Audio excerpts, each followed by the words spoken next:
Bonsoir à tous.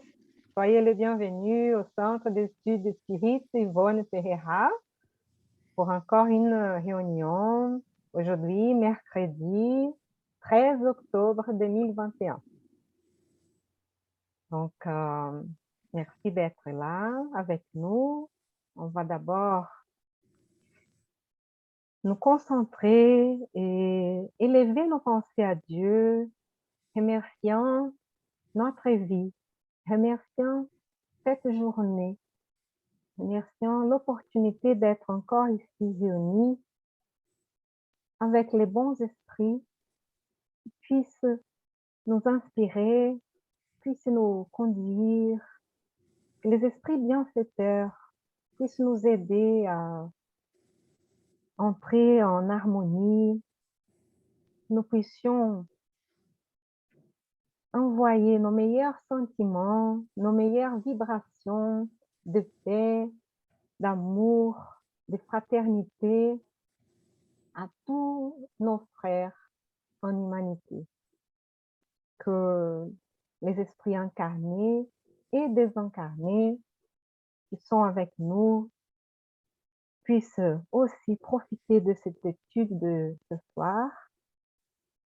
Les textes qui seront suggérés à nous, que nous puissions réfléchir, approfondir notre connaissance et notre compréhension à la lumière de la doctrine spirituelle.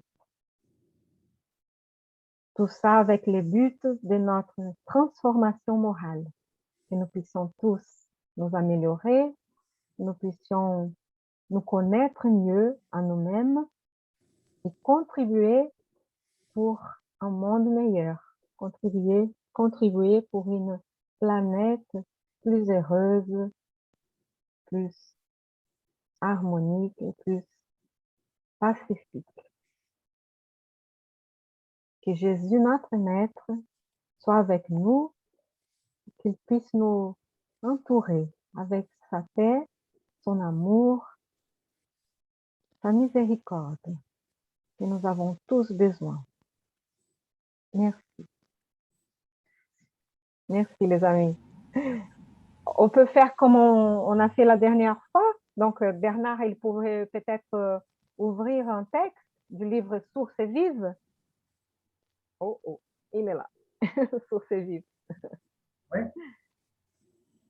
Psychographié par Chico Xavier, dicté par l'Esprit Emmanuel. Voilà. Le numéro 105. 105. 105. Oui, attendez, je vais partager l'écran. Voilà. Il faut calculer. Attendez une minute.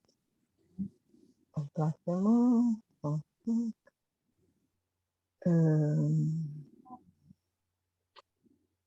Peut-être.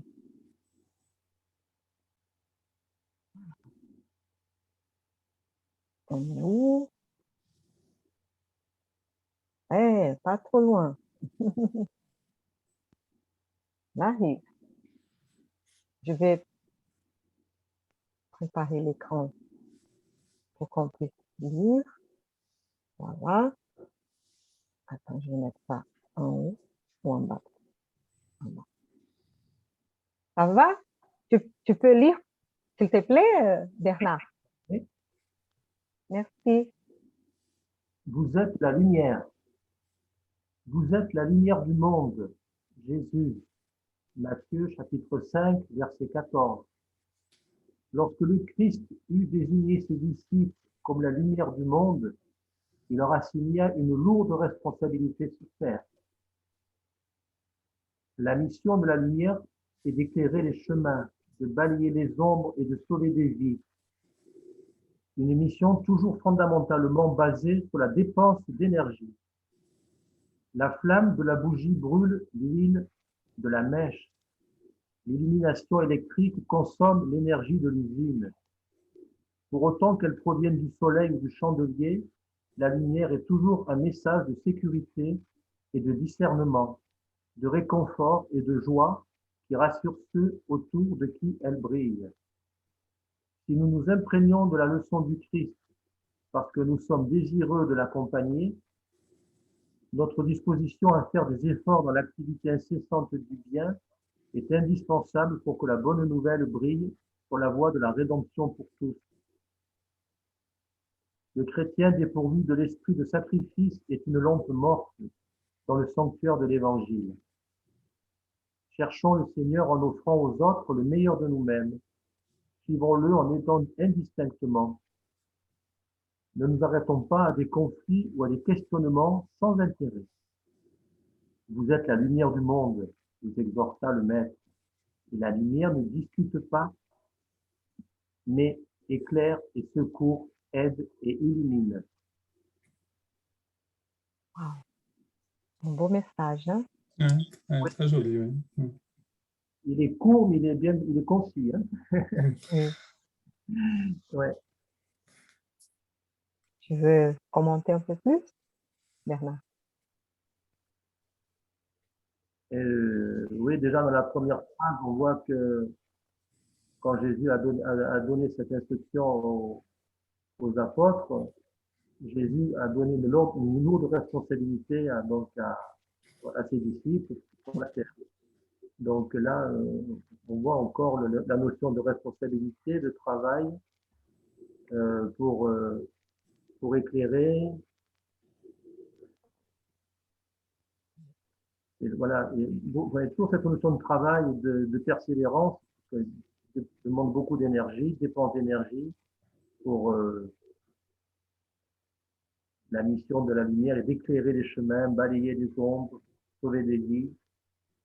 Donc, cette notion toujours de travail, de responsabilité, et qui doit être notre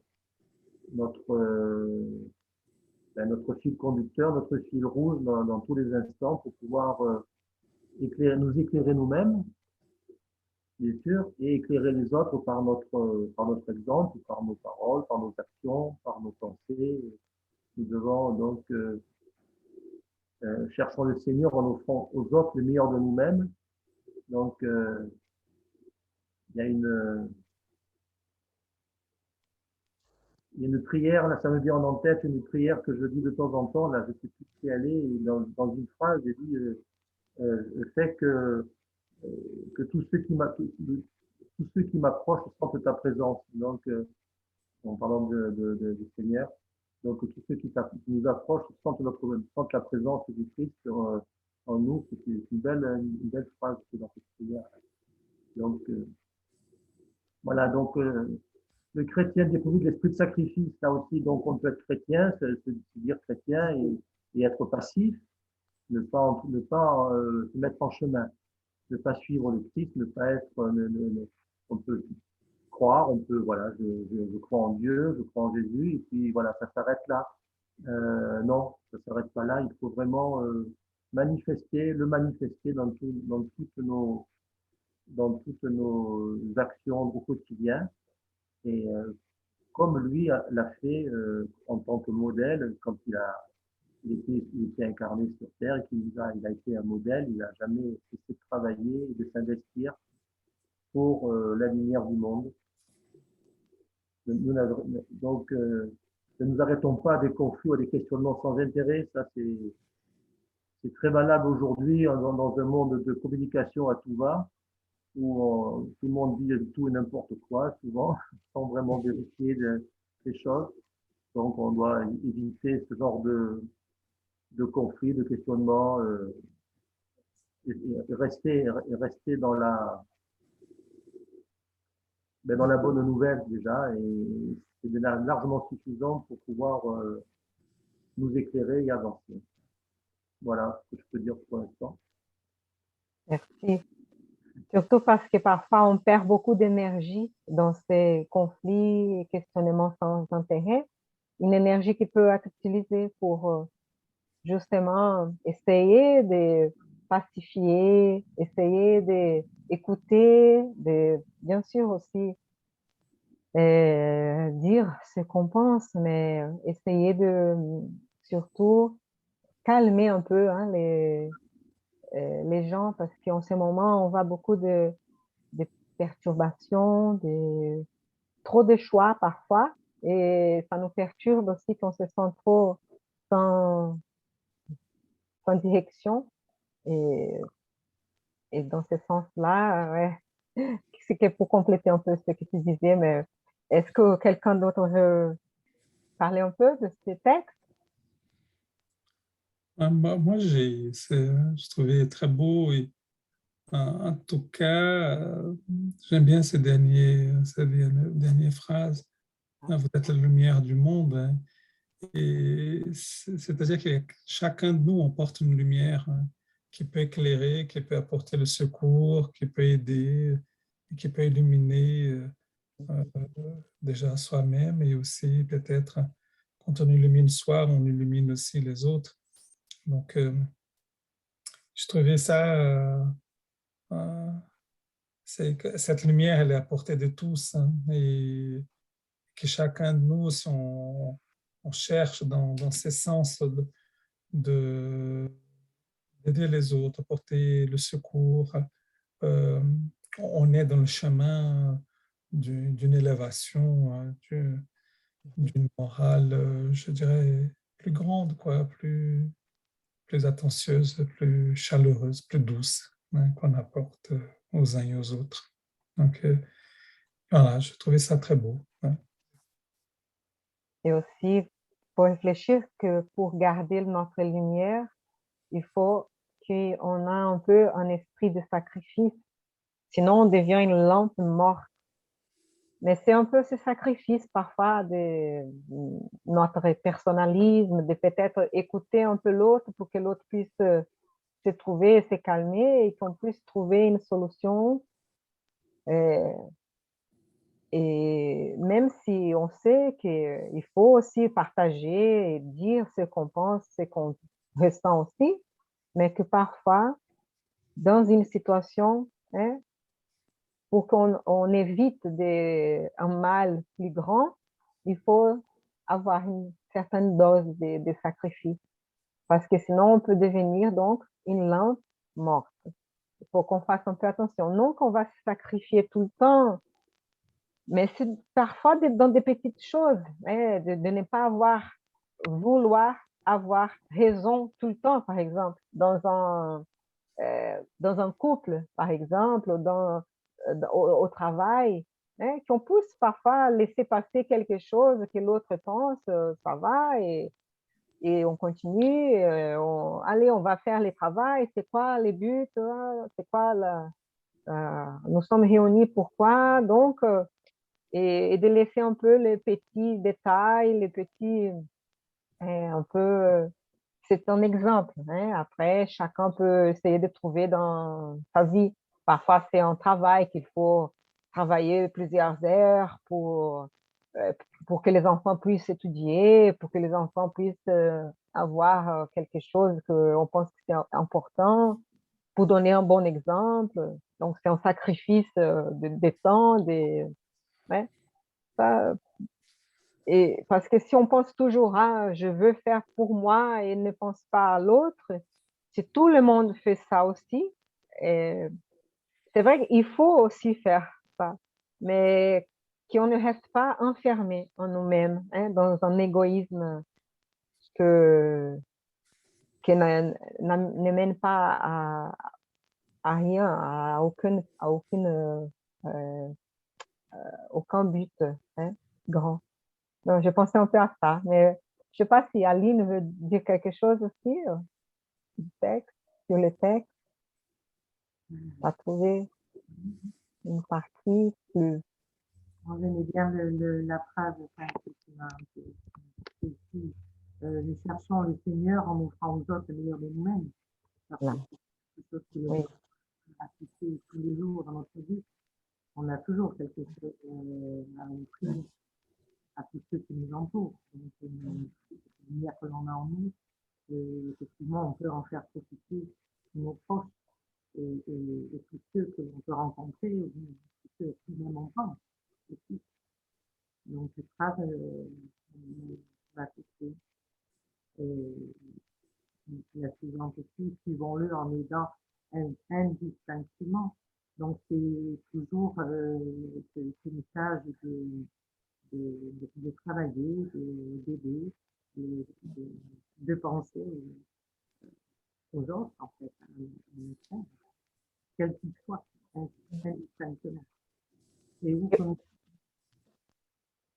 On pourrait même penser, par exemple, quand on est entre amis, parmi des amis et tout, on est toujours un peu plus indulgent et on va essayer on va se sentir plus à l'aise, on va sourire plus, on va pardonner des petites choses. Mais si on est avec d'autres qui normalement on ne sympathise pas trop ou qu'on pense qu'ils bon, on ne fait pas la chose comme on voudrait faire nous-mêmes, et on va avoir un regard moins indulgent. Et donc, peut-être qu'offrir le meilleur de nous-mêmes, c'est ça, c'est être un peu plus indulgent avec les autres, les défauts d'autres qui on pense que c'est des défauts et tout, et être un peu plus, euh, je veux dire, souriant à la place de faire euh, des plaintes tout le temps et euh, ça peut être un exemple hein, aussi. Donc, ouais. Je- je- c'est vrai qu'il y a des mots qui après un peu renvoyés pour chacun de nous. Mais en tout cas, ça représente des choses qui peuvent être soit facilitatrices, soit peut bloquer les choses. C'est vrai que le sacrifice, pour moi, par exemple, quand on fait de bon cœur, il n'a pas cette notion de sacrifice. Je dirais, parce que je trouve que le sacrifice me renvoie à des choses négatives. Je, je préférais cette notion de l'effort. C'est sûr que pour moi, je fais des choses naturellement, parce que ça a du sens pour moi. Et il y a d'autres choses qui ne sont pas naturelles du tout, qui vont me demander un effort.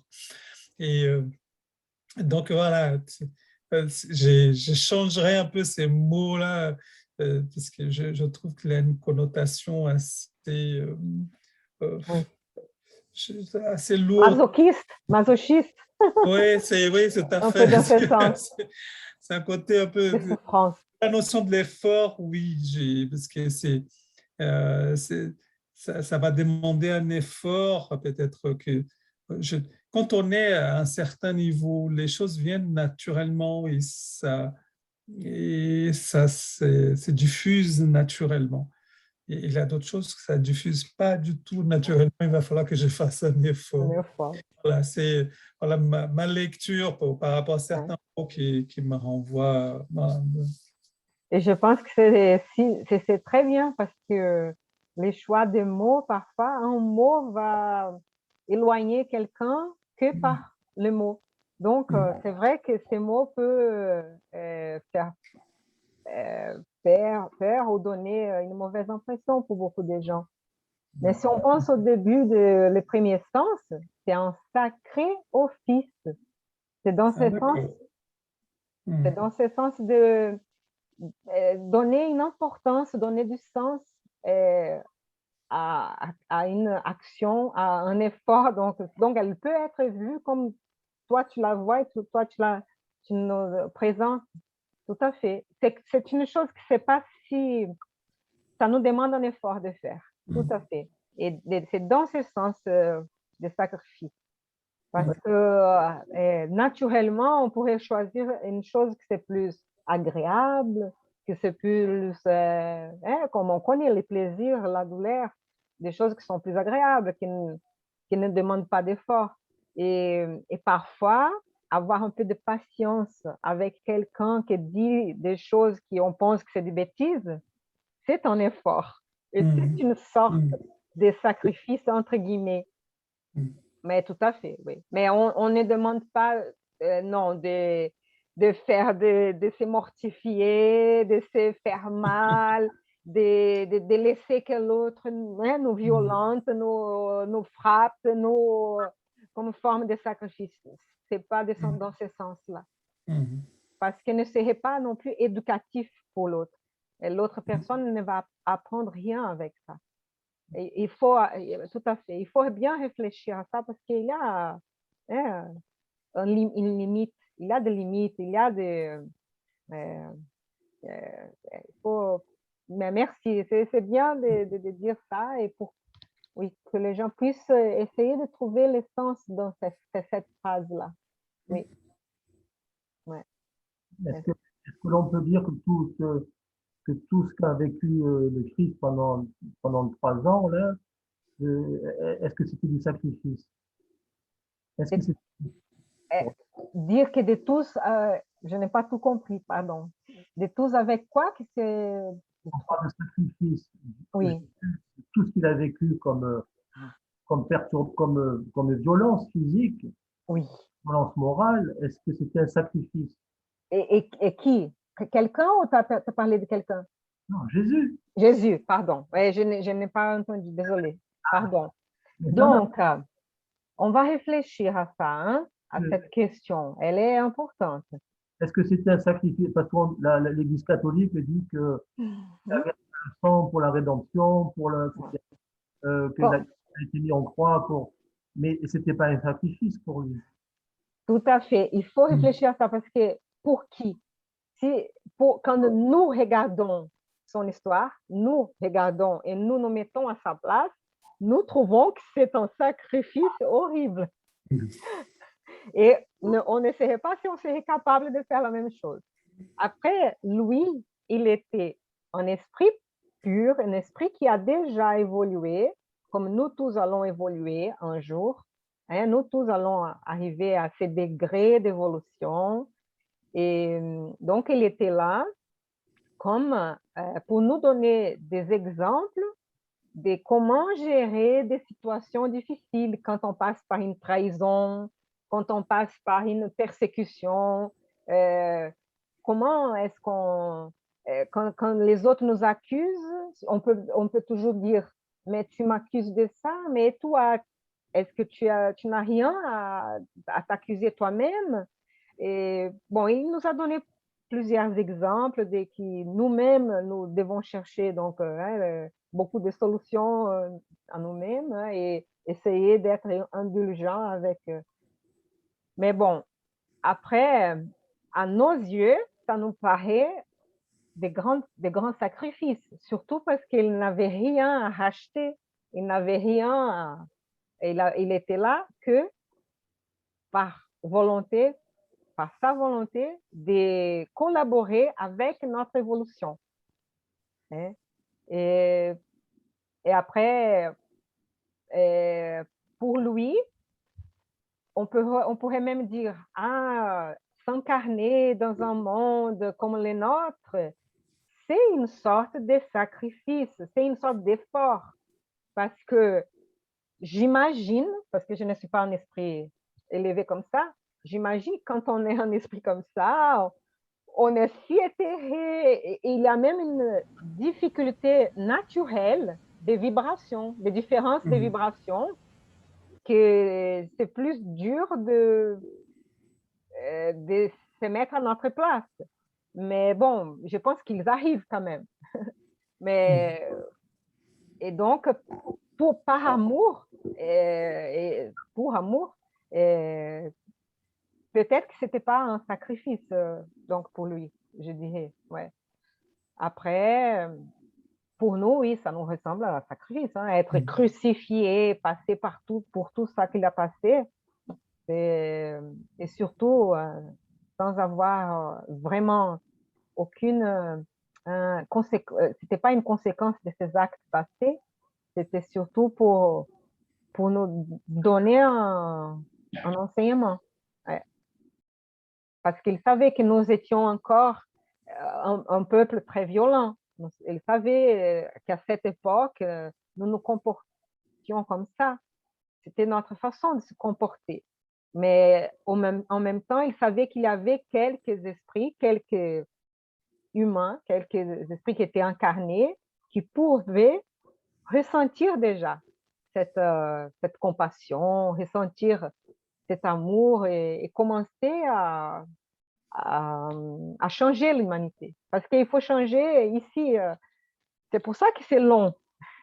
Qu'il faut plusieurs années, plusieurs des civilisations pour qu'on puisse évoluer. C'est petit à petit. On apprend avec les uns les autres. On apprend avec des beaux exemples.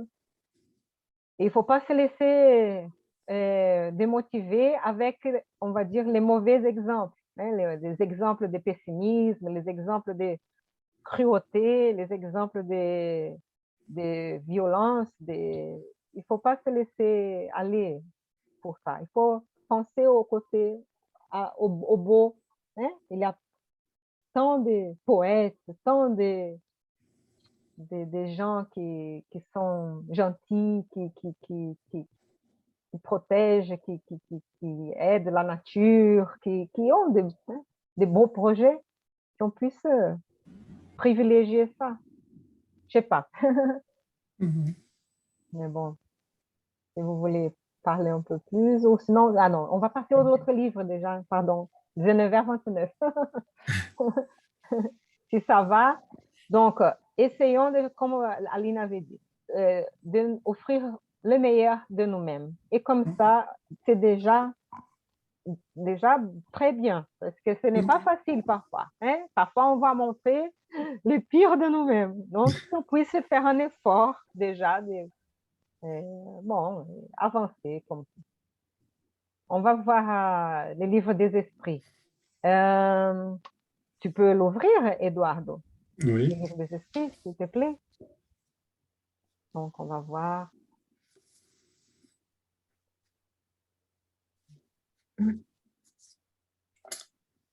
C'est le chapitre 11, les trois royaumes. Donc, c'est le livre deuxième. 11. Attends, qu'est-ce que Ça doit être là. Oui, les trois règnes. C'est bon. Ah, les trois règnes. Pas de souci, pas de souci. Oui, parce qu'en portugais, c'est les mêmes mots. C'est en portugais, oui. Les mêmes mots pour ça, donc on comprend, c'est normal. Et c'est quelle question, plus ou moins? C'était celle-là, tout au début. Tout au début. Donc, les trois règnes, allez, les minéraux et les plantes. Tu peux lire pour nous, s'il te plaît? Parfait, oui. Donc, les minéraux et les plantes. Question 585. Que pensez-vous de la division de la nature en trois règnes, ou bien en deux classes, les êtres organiques et les êtres inorganiques? Quelques-uns font de l'espèce humaine une quatrième classe. Laquelle de ces divisions est préférable? Réponse. Elles sont toutes bonnes. Cela dépend du point de vue. Sur le rapport matériel, il n'y a que des êtres organiques et des êtres inorganiques. Au point de vue moral, il y a évidemment 4 degrés. Ces 4 degrés ont, en effet, des caractères tranchés, quelles leurs limites semblent se confondre. Quoique leurs limites semblent se confondre. La matière inerte, qui constitue le règne minéral, n'a en elle qu'une force mécanique. Les plantes, composées de matière inerte, sont douées de vitalité. Les animaux, composés de matière inerte, doués de vitalité, ont de plus une sorte d'intelligence instinctive limitée, avec la conscience de leur existence et de leur individualité. L'homme, ayant tout ce qu'il y a dans les plantes et dans les animaux, domine toutes les autres classes par une intelligence spéciale, indéfinie, qui lui donne la conscience de son avenir, la perception des choses extramatérielles et la connaissance des dieux. Voilà. C'est bien ça, hein? Tu veux commenter un peu? Oui. Donc là, c'est pour justement de faire la sorte de classification, hein, donc on cherche toujours à comprendre un peu. Donc, cette dimension organique et inorganique, oui, on a tous, hein, donc après les, non, les éléments, le règne minéral, donc voilà, la matière inerte, hein, donc elle n'a pas de force mécanique. Les plantes vont avoir la matière inerte, mais elle va avoir en plus une vitalité, donc une sorte de crescendo. Les animaux, pareil, la même matière, mais ils ont la vitalité comme les plantes, mais il va avoir le principe d'intelligence. Et après l'humain, l'être humain, qui va être donc dans cette évolution, hein, donc qui a tous les éléments d'avant, la matière inerte, la vivacité, la vitalité, le principe d'intelligence, qui va être encore plus développé, mais aussi donc cette perception de, de cette connaissance, voilà, qui est extramatérielle, de la sensation d'une sorte des visions, parfois on entend des paroles, c'est comme si quelqu'un nous parle. Et donc, il y a cette connaissance des dieux, d'un être supérieur, hein, donc, et qui permet de se projeter dans l'avenir, hein, donc de construire l'avenir. Super, très bien, merci. C'est très bien de voir cette échelle, hein, de trois règnes. Et si on pense un peu au premier message, on pourrait même penser, bon là, il parle aux disciples, mais il parle à nous, les hommes, l'être humain, et qui, donc, on est la lumière du monde. Donc, quand on arrive à cette étape d'être humain, on a cette lumière, hein, qu'on peut, donc, justement, pour avoir cette intelligence spéciale, indéfinie, qui nous donne la conscience de notre avenir, hein, que nous sommes immortels, notre âme, elle continue, elle ne se perd jamais, elle conserve son individualité et elle se perfectionne. Elle a déjà toute la perfection en elle, mais il faut qu'elle, comme une graine, qu'elle développe tous ses potentiels. Et ça, pour nous, c'est de rencontrer Dieu. Pour nous, c'est de se connecter à Dieu. Et donc, cette perception des choses extramatérielles, donc transcendantales, hein, métaphysiques, et la connaissance de Dieu. Donc, on pourrait dire donc peut-être donc cette lumière, elle est là.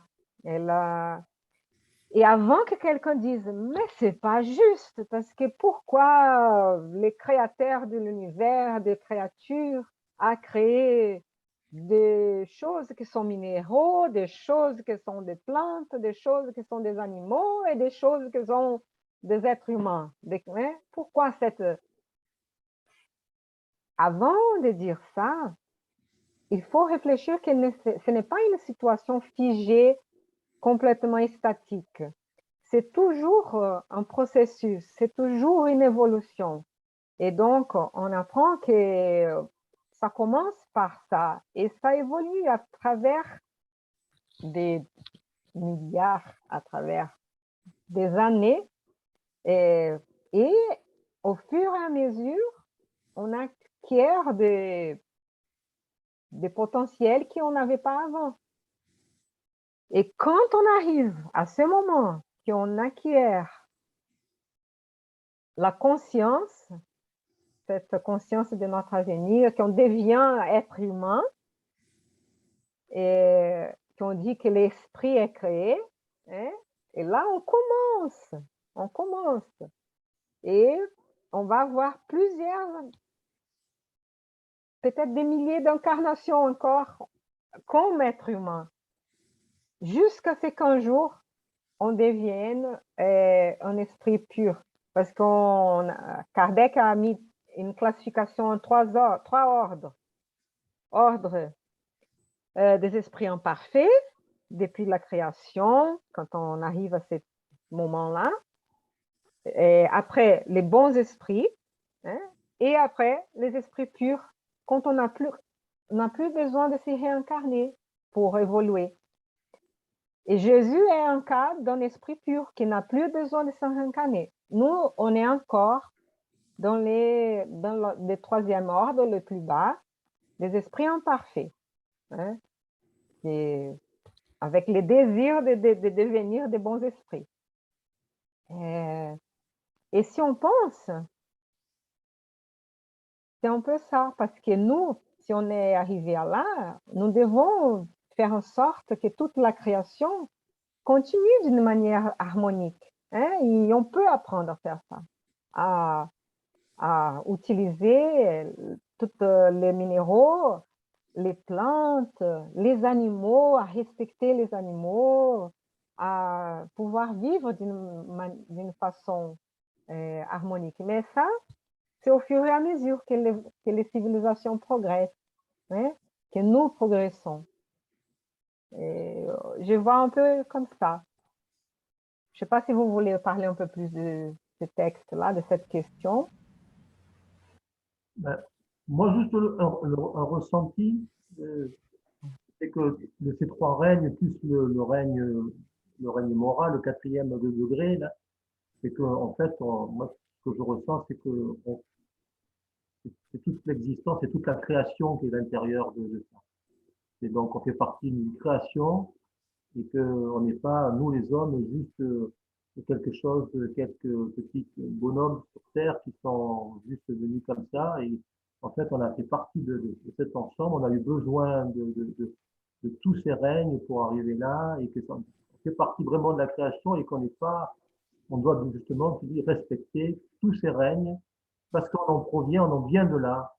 On est issu de ça, de cette première glaise là, de terre, et c'est magnifique parce que souvent, beaucoup de personnes pensent que l'homme est arrivé comme ça, paf, un produit fini, avec son orgueil, son ego, ses mauvais caractères, et son bon caractère aussi. Enfin, il y a des gens. Mais voilà, on est vraiment dans la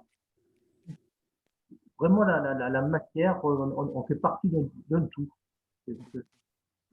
Oui, oui, pardon. Non, c'est bon. Non, parce que oui, exactement. Et cette vue qu'on a, ce point de vue, de cette vue qu'on a de la Terre, c'est ces moments qu'on passe. C'est temporaire. Et parce qu'il y a les mondes primitifs, pour les premières incarnations, on est dans un monde d'expiation et épreuve.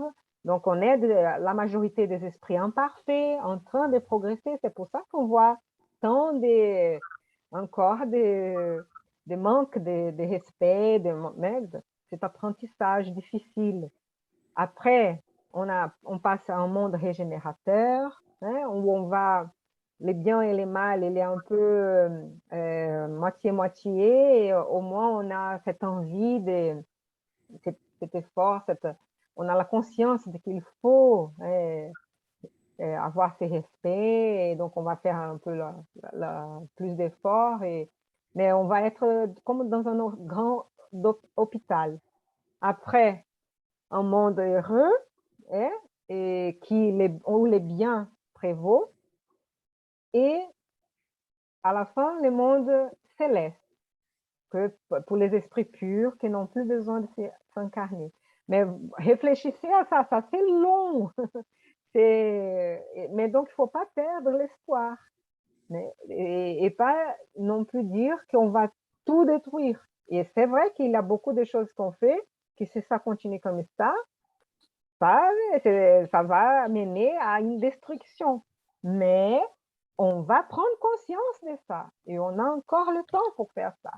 Et c'est ça, il faut rester avec cet espoir et d'une manière non violente, de convaincre les gens, de montrer que c'est mieux de faire comme ça que de l'autre manière. Hein? Si on respecte, si on veut une maison propre, hein, chez nous, et on veut aussi une ville propre, on veut une planète, donc qu'on puisse trouver des solutions. Et après, si l'agression, la haine, tout ça, c'est aussi des ordures mentales, ordures vibrationnelles. Et si on veut vivre hein, d'une façon saine, il faut qu'on arrive à trouver une solution pour ça, pour ne plus avoir hein, de la haine, des choses comme ça. Mais qu'on puisse garder l'espoir, qu'on va continuer, on va trouver des solutions. Hein? Et vivre, oui, pardon.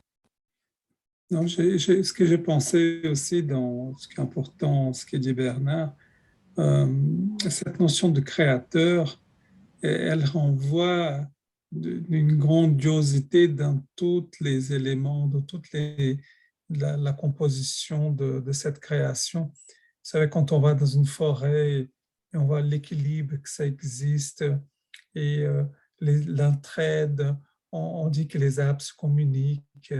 Donc, c'est vrai que là, en tout cas, moi, je reste admiratif de la grandeur de l'œuvre, quoi. On est parmi cette grandeur de l'œuvre. Ouais, même s'il peut avoir une évolution qui est là pour parler des dimensions qui sont différentes, mais en tout cas, la grandeur de l'œuvre, elle est dans tous les petits éléments qui composent cette œuvre-là, quoi. C'est important. Hein. Oui. Chaque chose a son utilité ou sa valeur. Hein? Tout à fait. Donc, il ne faut pas oublier l'univers qui est infini et il a hein, toute cette création partout, hein, que nous ne sommes les seuls dans l'univers. Et voilà, mais tout est lié, hein, tout est lié, tout à fait. Juste une petite anecdote, cet été, là, je ne sais plus quand, il s'est posé sur mon bras un petit insecte. Mais j'ai jamais vu un petit insecte volant, mais j'ai jamais vu quelque chose d'aussi petit. Et je me suis dit, mais qui t'a fait, toi? Qui c'est qui t'a fait? Comment tu peux le vivre si petit? Oh. Mais c'était minuscule, c'était une tête d'épingle à peine, un truc. Et j'ai dit, mais c'est incroyable. Ouais. Et il est parti s'envoler. Bon, mais je suis resté regarder. Et je me suis posé la question, mais qui tu es? Qui t'a fait? C'est la création.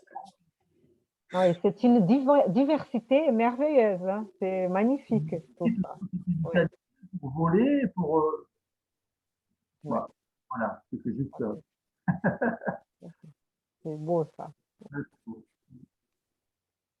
Tu veux dire quelque chose, Aline, ou on passe à l'autre livre? Oui, comme tu veux. On peut passer à l'autre livre, c'est bon pour moi. D'accord. OK. Donc, tu veux choisir, s'il te plaît? Je vais ouvrir le livre, on va voir. L'Évangile selon le spiritisme. On est sur l'homme de bien dans le chapitre 27, soyez parfaits. 27.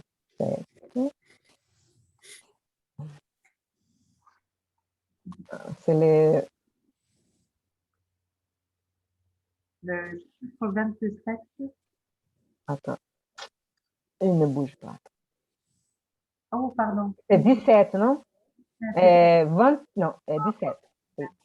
Soyez parfaits. 17. Pas de souci. On est là. L'homme de bien. Excellent. Voilà, tu peux. Il est un long texte, mais je crois que ça vaut le coup parce qu'il est super beau. Hein. Et qu'on puisse le comprendre comme l'être humain. C'est pas que l'homme, la femme ou n'importe quoi. C'est l'être humain. OK? Allez, on y va. l'homme, le véritable homme de bien est celui qui pratique la loi de justice, d'amour et de charité, dans sa plus grande pureté. S'il interroge sa conscience sur ses propres actes, il se demande s'il n'a point violé cette loi, s'il n'a point fait de mal, s'il a fait tout le bien qu'il a pu. S'il a négligé volontairement une occasion d'être utile, si nul n'a se plaint de lui, enfin, s'il a fait à autrui tout ce qu'il eût voulu qu'on fît pour lui.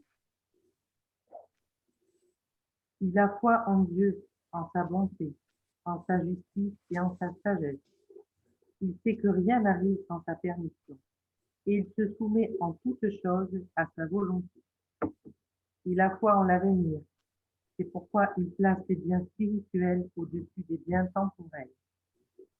Il sait que toutes les vicissitudes de la vie, toutes les douleurs, toutes les déceptions sont des épreuves ou des expiations, et il les accepte sans murmure.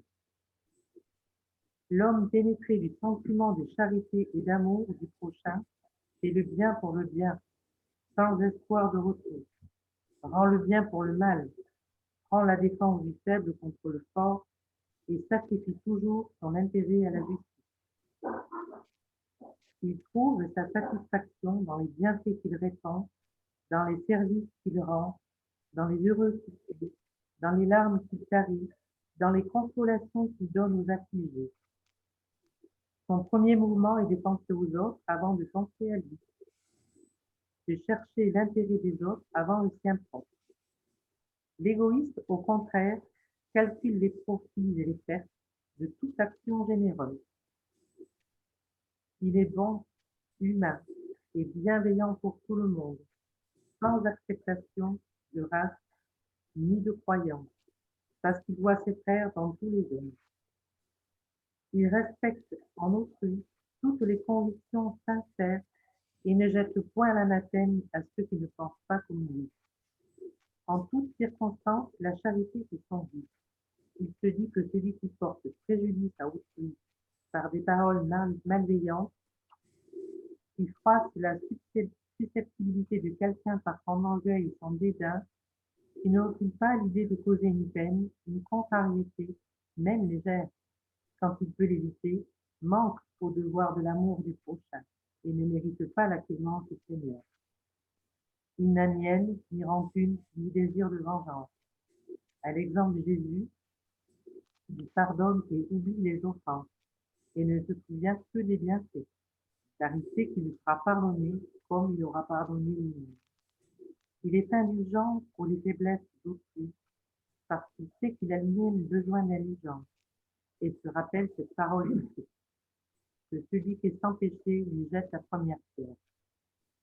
Il ne se complaît point à rechercher les défauts d'autrui, ni à les mettre en évidence. Si la nécessité lui oblige, il cherche toujours le bien, qui peut atténuer le mal. Il étudie ses propres imperfections et travaille sans cesse à les combattre. Tous ses efforts tendent à pouvoir se dire le lendemain qu'il y a en lui quelque chose de mieux que la veille. Il ne cherche à faire valoir ni son esprit, ni ses talents aux dépens d'autrui. Il saisit au contraire toutes les occasions de faire ressortir ce qui est à l'avantage des autres. Il ne tire aucune vanité de sa fortune ni de ses avantages personnels, parce qu'il sait que tout ce qui lui a été donné peut lui être retiré. Il use, mais n'abuse point des biens qui lui sont accordés, parce qu'il sait que c'est un défaut dont il devra compte, et que l'emploi le plus préjudiciable qu'il en puisse faire pour lui-même, c'est de les faire servir à la satisfaction de ses passions. Si l'ordre social a placé des hommes sous sa dépendance, il les traite avec bonté et bienveillance, parce que ce sont des égaux devant Dieu. Il use de son autorité pour relever le moral, et non pour les écraser de son orgueil. Il évite tout ce qui pourrait rendre la position subalterne plus pénible. Le subordonné de son côté comprend les devoirs de sa position et se fait un scrupule de les remplir consciencieusement. Chapitre 17, numéro 9. L'homme devient enfin respecte dans ses semblables tous les droits que donnent les lois de la nature, comme il voudrait qu'on respectât envers lui. Là n'est pas l'énumération de toutes les qualités qui distinguent l'homme de bien, et quiconque s'efforce de posséder celle-ci est sur la voie qui conduit à toutes les autres.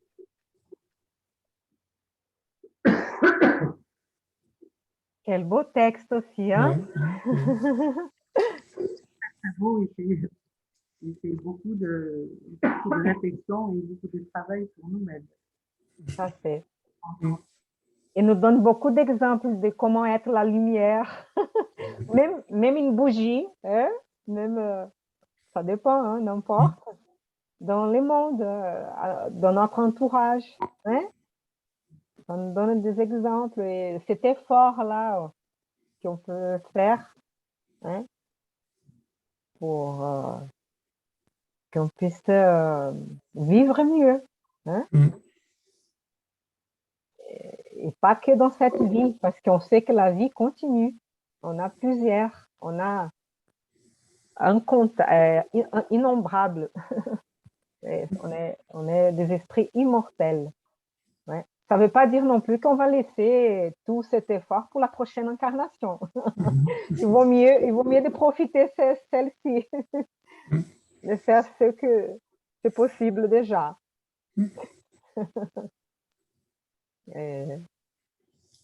Ce texte est merveilleux, hein, donc j'espère que... Parce que là, il y a déjà beaucoup de choses. Parce que à la fin, ils sont un petit peu, là, il n'est pas l'énumération de toutes les qualités qui distinguent l'homme. Eh ben, déjà, je trouve déjà que c'est beaucoup, là, ce qu'il y a là pour Tout à fait. d'aujourd'hui. Je Tout trouve à fait. un chantier énorme. Si déjà on avait Tout à fait. mais c'est sûr que Pardon. encore plus haut, je pense qu'il faut autre chose. Ouais. Déjà là, c'est Ouais. un vrai manuel. Là. Vrai que Et au moins, ça nous donne des idées, hein, et que quand on se trouve dans une situation, qu'on puisse réfléchir et on a toujours le choix et qu'on puisse prendre un peu de temps pour prendre une décision ou réagir d'une certaine façon. Et aussi d'agir, de réfléchir à nos actions aussi. Quelles sont les conséquences? Quelles seront les conséquences?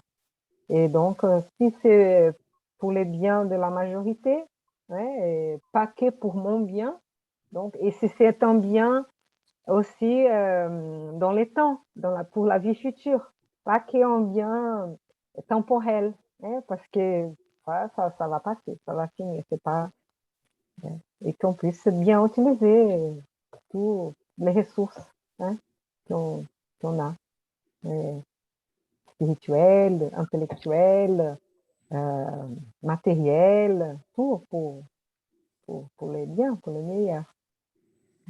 C'est merveilleux, donc. Et comme ça, on sera des lumières. Des lumières. l'autre jour, j'ai lu un petit texte de Johanna De Angelis là, qui était dans la présentation, qui était sur Internet, là, où elle disait qu'il fallait avoir le contrôle de soi, ce contrôle de soi permanent, avant ce que tu disais à l'instant, de ne pas réagir trop tôt aux choses, de pas, il fallait travailler ce contrôle de soi, rester maître de ses émotions, pour ne pas non commettre des fautes, alors qu'on aurait pu, avec un peu d'attention, un peu de retenue, voir si dans ce texte-là, on pouvait trouver une réponse et après, effectivement, réagir ou agir ou parler en ayant un peu pris connaissance, faire le tour un peu, comme, hein, comme on dit, faut tourner sa langue 7 fois dans la bouche avant de parler, voilà, un peu ça, de faire attention à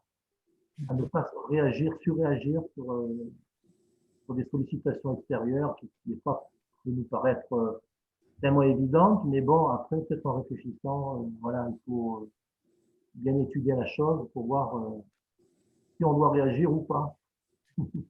Tout à fait. Ouais, c'est une bonne idée déjà, parce que, hein, pour prendre un peu de temps pour réagir mieux, hein, et éviter beaucoup de dégâts, beaucoup de des conséquences. Et parfois, après, on regrette on a réagi impulsivement et d'une manière impulsive. Et voilà. Ouais. C'est vrai. Bon, Voilà. On va finir avec une prière. Ouais. Mhm. Qui voudrait faire la prière finale? Hein? S'il vous plaît. Moi, je peux faire, mais Oui. je S'il te l'avais- plaît, Edouard. Je remercie. Grand Maître, bons esprits gardiens, bons esprits qui sont invités à notre réunion, qui ont pu boire un peu ces enseignements, justement en cherchant à développer cette lumière en nous-mêmes, en cherchant à la développer, à la nourrir, afin qu'elle puisse être plus douce,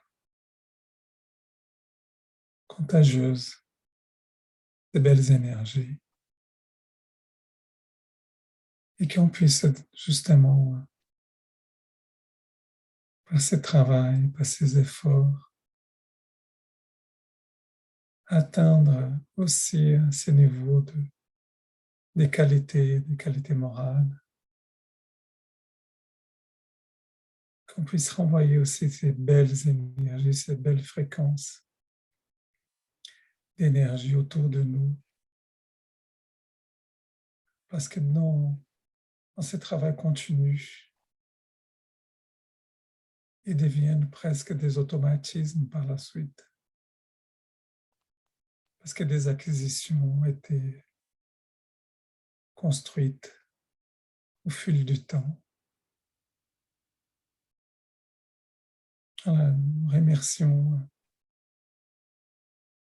tous les bons esprits et nos anges gardiens pour qu'on puisse toujours s'appuyer sur ces lumières aussi qui sont proches de nous, proches de tous les esprits incarnés et désincarnés, qui vont illuminer notre chemin, dans notre propre construction, mais aussi dans la construction avec les autres, avec tous les autres membres de notre communauté humaine. Merci beaucoup pour ces échanges et souhaitons que cette énergie puisse être présente en nous et qu'on puisse la cultiver au quotidien. Nous vous donnons rendez-vous à la semaine prochaine au même horaire. Merci beaucoup. Merci.